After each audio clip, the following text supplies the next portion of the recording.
And there's three primary questions that we have to answer, that we have to look at on this idea of how we then stay awake. And the first is what keeps us from staying awake.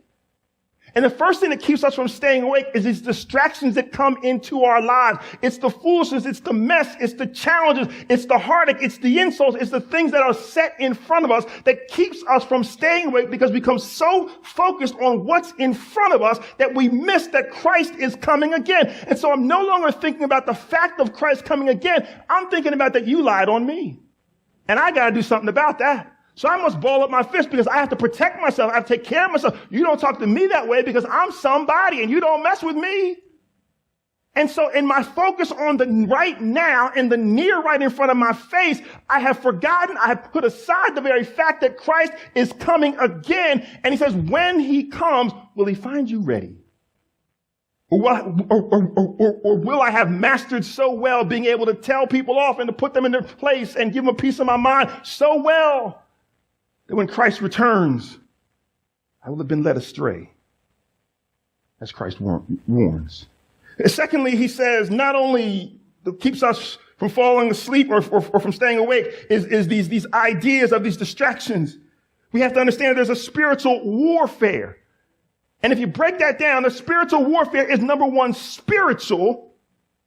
So when they lie on you, when they come at you, when they say what they say, when they trip you or set up schemes in front of you, understand is of a spiritual nature and not of a physical nature.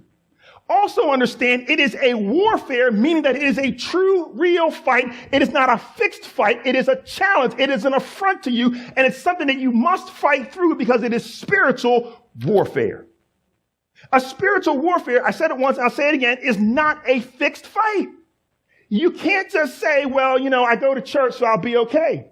It's a real fight. It's going to really challenge you. There's going to be some things that are they're going to stand right in your face and challenge you. It is a spiritual warfare, a real fight, and we must be prepared to fight the fight.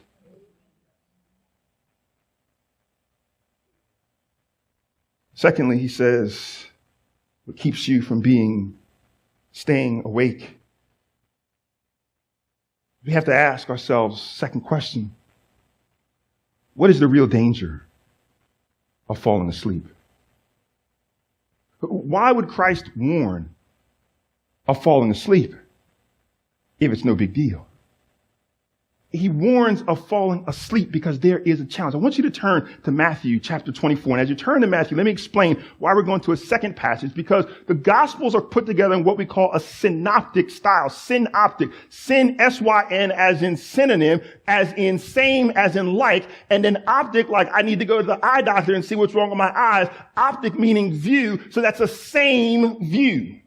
So the book of Matthew is the same view of where we are here in the book of Mark. They're writing to a different audience. There are three synoptic gospels. It is the book of Matthew, Mark, and Luke. They tell the same story from different perspectives because they're talking to different audiences.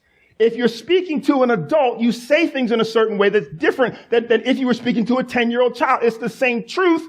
Let's just say hypothetically that I was to get an email from one of my son's school teachers, and they were to say, your son is doing really good in school. And I'd had that discussion with my son, and he said, well, what'd she say? What'd my math teacher say? I said, well, she said that you're doing really good in school. That's a true story. That's the whole of the story. But then if I'm explaining the story or recounting the story to my wife, I would say, she said he's doing really good in school, but here are the three things that he needs to work on. He didn't need to know all those details. He just needed to know the bigger picture, but there's some other finer points of the story that I need to share with my wife.